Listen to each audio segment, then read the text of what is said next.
Hello, all Podracing fans! Welcome to the Podracing Weekly Sportscast. I am your host, Gamedraco, and this week in Podracing, we're going to talk about Swiss Bracket Round 1 in summary, and the upcoming Swiss Bracket Round 2.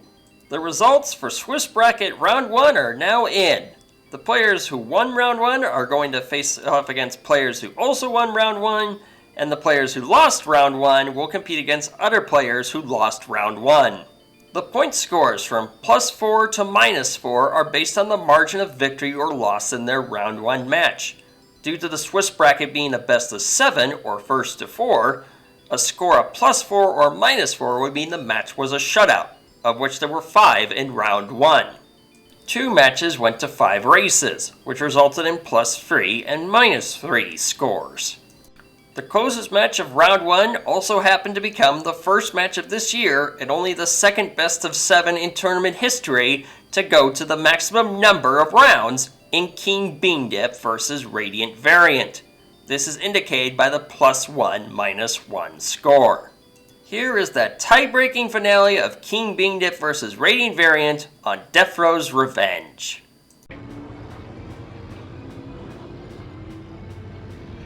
Okay, I can live with that. Alright, hold your butt cheeks, folks. We're gonna have a delay right at the most important part of Death Rows. Are you happy, Lightning? I said the thing. Just once. For you. Alright. Radiant. Zooming down. DR absolutely has to push. If King Bean Dip keeps this clean, Radiant's gonna have to race the race of his life to stay in contention. And he is only 1 corner behind. Not too bad. Has lower heat too.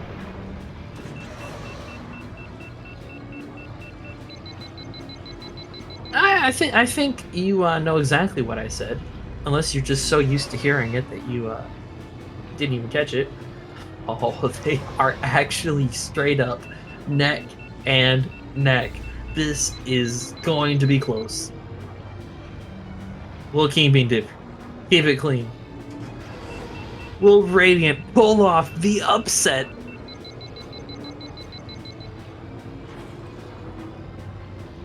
King Bean Dip extends his lead just a little bit. He's got about 2 corners on Radiant now.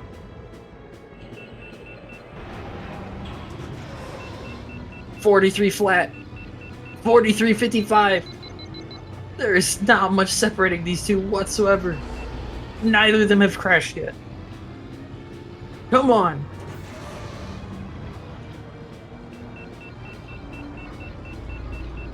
King Bean going to the end. Radiant pushing like he's never pushed before. We get to the clutch last turns. Will King Bean keep it clean while pushing some heat out? Will Radiant be able to use enough to stay in contention? Out of bounds finish, here we come. Can King Bean Dip do it? Oh, he doesn't go for it. But it's a 2-away. And it's King Bean Dip. Just barely nudging it in for a 4-3 victory. Incredible match. Absolutely banger. Instant classic. 3 other races in Round 1 went even closer than that tie-breaking final Death Row's Revenge. They were the final race 4 of Nate Man vs. Paige on Vito's Wild Ride, and Exodip vs. Goofbrush on Bumpy's Breakers and Spice Mine Run, with Spice Mine Run coming down to a 1/10 of a second. So we are going to see the track right now. Yep, we're both seeing a restart from. We're going to see them. Oops, and I think I skipped ahead with Paige because of the sync pause. So, let's see, 30, looks like it's about 20 seconds.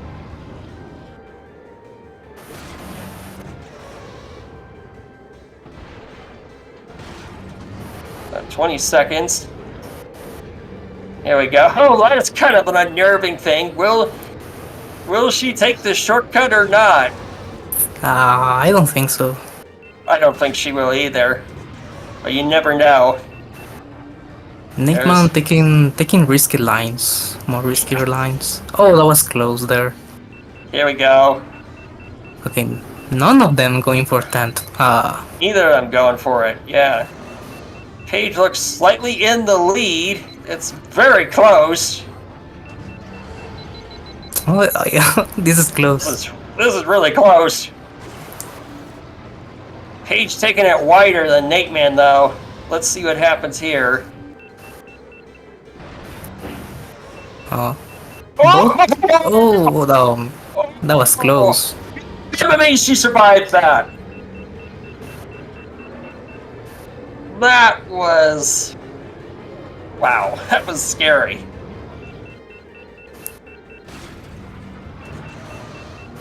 Oh, man. They're just going at it, holding the boost, getting it. Well, Nateman's going to probably catch up because of being able to hold it with that boost. Yeah, Nateman is ahead because of that longer boost duration. Oh! Ooh, Deep into the orange. That's good. Oh, man. It's just damaging that part. Let's see what happens. Oh!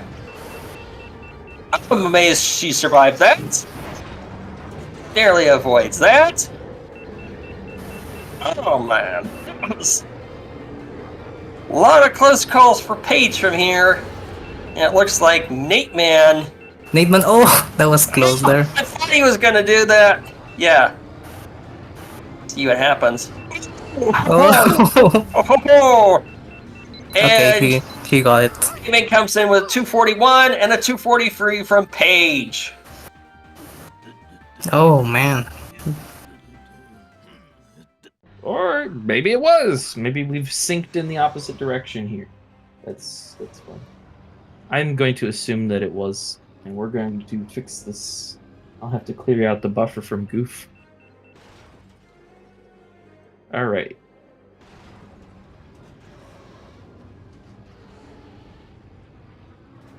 The good news is that both players have made it on lap 1.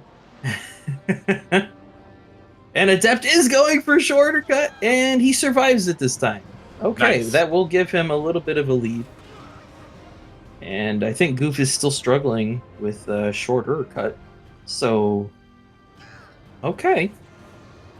We're going to need to see 2 more good laps regardless, and this main skip is still more important. So, as Draco always says, I don't want to call it until the last lap. Oh, you can't. It's not over until then. So you see 52.21, excellent first lap time for Adept. And a 55.17. Here we go. Makes it. And both are going to completely ace the skip there. Good to see. I'd like to see both players get a 3 out of 3 here. An Shortcut. Adept, once again, surviving it. Very nice. Super impressive stuff from Adept here. And Goof, ooh, flashing red engine. Oh, I did not like that angle from Adept, and he didn't look happy about it either. Yep. Rage. Look back.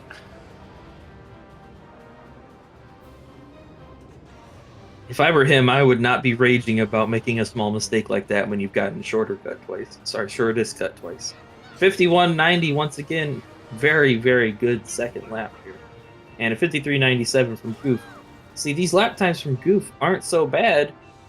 It's just you gotta do better. Oh, taking a death after the skip. Oh man, we are very, very lucky that he made it over that skip anyways. And it looks like Goof has actually passed him on track here. We need to see a third shortest cut.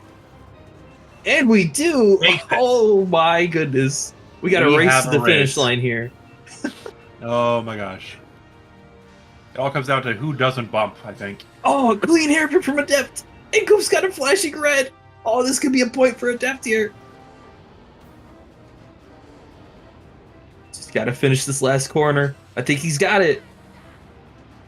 I think so, yeah. 241 and 242. Oh my gosh. Oh my That's great. Holy cow! What a fabulous effort on the on Adept's part there. Getting 3 out of 3 shortest cut and the 3 out of 3 skip in a tournament match. Unbelievable. Really the favorite to win, but it's close enough that I would say it's not quite a toss-up yet. Yeah, and he does say that he has been relatively out of it, so he very well could actually be a bit rusty. I hate to use that word, but it is a potential outcome of this. All right, that seemed good enough for me. So, one thing that you're going to see coming up here is both players are going to avoid boosting on this little uphill section, and that is due to it being fast terrain, and fast terrain just speeds up your pod naturally when you're on it, so you want to save your boost for when you're not on those sections. So that's why you saw both players do that. Spice Mine is also known for having very long, straight sections without a lot of turning, and so right after that fast terrain, you just get to use up that whole tank. It's quite satisfying, really. And here So what are you looking to see here? You got mostly. I'm looking at how they handle market and force through cage. Mostly, it's a matter of preserving heat and using it wisely in turns. Both players are on what looks to be pretty similar paces here. I'd imagine they're both aiming for 340 to 341 range based off of their pace. And also very similar heat. Oh, goodness. We are only 11 hundredths of a second separating our two contestants.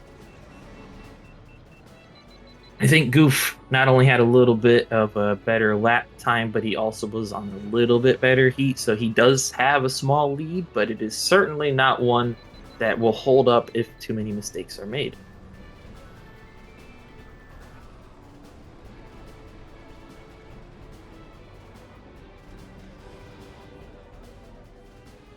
Hey.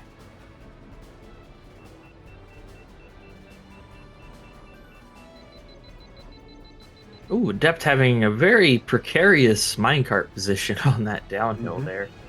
I didn't catch exactly how long he waited through the cutscene, but based off that, it looked like he must have waited quite some time. The only reason you would have the minecart down that far on the road is if you delayed your start by quite a lot. And that's because all the moving elements on this track are... They move even when your menu is paused, is my understanding, right? So you can wait before starting in order to manipulate where they are for better results. Yeah, so it's, as far as I understand, when you pause the game, I don't believe they move. I could be mistaken because honestly I've never tried it, but certainly before you actually do your start, when it shows that little animation, you are perfectly good to have the whole thing just moving along while you wait for the start of the race. So you get to change your timing based off that. Now, both of them did successfully navigate around our big moving dozer friend. So they did use the manipulation correctly to avoid that on lap 3. It does get quite in your way if you're on an okay pace otherwise. All right. We still have a very even race all the way up until the finish. It's going to depend on how they end this out. I believe they're both doing relatively even. Goof did eke out a little bit more heat there. It depends on how he uses it in these corners.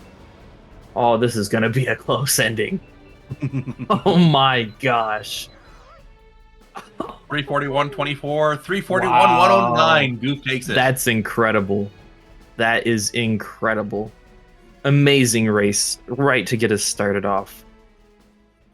With round 1 concluded, the matches of round 2 that are based on the win-loss record of round 1 are now set up. They are Dumray versus Nateman, Mikey Burger versus Lilac Dryad, King Bean Dip versus Goofbrush, Metallica 5167 versus Homora, Exodip versus Radiant Variant, Rama Pluto versus Magius, Blue versus Page, and Balmus versus Cook.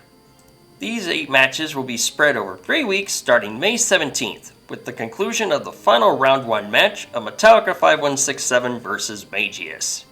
The end result of round 2 will have 4 players with a 2-win, no-loss score, 8 with a 1-win, 1-loss score, leading to tiebreakers in round 3, and 4 players with a no-win, 2-loss score.